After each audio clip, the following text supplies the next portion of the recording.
ಎಲ್ಲರಿಗೂ ನಮಸ್ಕಾರ. ನನ್ನ ಹೆಸರು ಗಣ್ಯ. ನಾನು ಹಿರಿಯ ಪ್ರಾಥಮಿಕ ಶಾಲೆ ಬೆಳ್ಳಿಪ್ಪಾಡಿಯಲ್ಲಿ 8ನೇ ತರಗತಿಯಲ್ಲಿ ಓದುತ್ತಿದ್ದೇನೆ. ನಾನು ಕಿತ್ತೂರು ರಾಣಿ ಚೆನ್ನಮ್ಮನವರ ಕುರಿತು ಒಂದೆರಡು ಮಾತನಾಡಲು ಬಯಸುತ್ತೇನೆ. ಬ್ರಿಟಿಷ್ ಸಾಮ್ರಾಜ್ಯದ ವಿರುದ್ಧ ಹೋರಾಡಿದ ಭಾರತದ ಮೊದಲ ಮಹಿಳಾ ಸ್ವಾತಂತ್ರ್ಯ ಹೋರಾಟಗಾರ್ತಿ ಕಿತ್ತೂರು ರಾಣಿ ಚೆನ್ನಮ್ಮ. ಇವರು ಹುಟ್ಟಿದ್ದು 23 ಅಕ್ಟೋಬರ್ ಬೆಳಗಾವಿ ಜಿಲ್ಲೆಯ ಕಾಕತಿಯಲ್ಲಿ. ತಂದೆ ಧೂಳಪ್ಪ ದೇಸಾಯಿ, ತಾಯಿ ಪದ್ಮಾವತಿ. ಇವರು ತಮ್ಮ ಚಿಕ್ಕ ವಯಸ್ಸಿನಲ್ಲಿಯೇ ಕತ್ತಿವರಸೆ, ಕುದುರೆ ಸವಾರಿ ಮುಂತಾದ ವಿದ್ಯೆಗಳನ್ನು ಕಲಿತಿದ್ದರು. ಚೆನ್ನಮ್ಮನವರು ತಮ್ಮ 15ನೇ ವಯಸ್ಸಿಗೆ ಕಿತ್ತೂರಿನ ದೊರೆಯಾದ ಮಲ್ಲಸಜ್ಜ ದೇಸಾಯಿ ಅವರನ್ನು ವಿವಾಹವಾದರು. ಮಲ್ಲಸಜ್ಜ ದೇಸಾಯಿ ಅವರ ಕಿರಿಯ ಹೆಂಡತಿ ಕಿತ್ತೂರು ರಾಣಿ ಚೆನ್ನಮ್ಮ.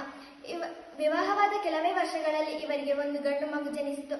ಗಂಡು ಮಗು ಜನಿಸಿದ ಕೆಲವೇ ವರ್ಷಗಳಲ್ಲಿ ಚೆನ್ನಮ್ಮನವರ ಪತಿ ಮತ್ತು ಆ ಗಂಡು ಮಗು ತೀರಿಕೊಂಡಾಗ ಜವಾಬ್ದಾರಿ ಎಲ್ಲ ಚೆನ್ನಮ್ಮನ ಹೆಗಲೇರಿತು.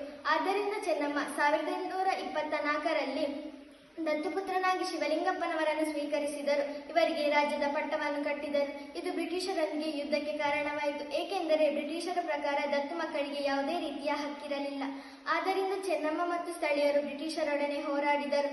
ಬ್ರಿಟಿಷರು 2ನೇ ಬಾರಿ ಯುದ್ಧಕ್ಕೆ ಬಂದರು. ಆಗ ಚೆನ್ನಮ್ಮನನ್ನು ಬಂಧಿಸಿದ್ದು ಬೈಲಹೊಂಗಲ ಕೋಟೆಯಲ್ಲಿ. ಅದೇ ಕೋಟೆಯಲ್ಲಿ ಚೆನ್ನಮ್ಮ 21 ಫೆಬ್ರವರಿ 1829ರಂದು ತಮ್ಮ 50ನೇ ವಯಸ್ಸಿನಲ್ಲಿ ಕೊನೆಯುಸಿರೆಳೆದರು. ಇವರು ಮಾಡಿದ ಹೋರಾಟ, ಸಾಹಸ ಇಂದಿಗೂ ನೆನಪಿನಲ್ಲಿಟ್ಟುಕೊಳ್ಳುವಂಥದ್ದು ಎಂದು ತಿಳಿಸುತ್ತಾ ನನ್ನ ಈ ಪುಟ್ಟ ಭಾಷಣವನ್ನು ಮುಕ್ತಾಯಗೊಳಿಸುತ್ತೇನೆ. ಧನ್ಯವಾದಗಳು.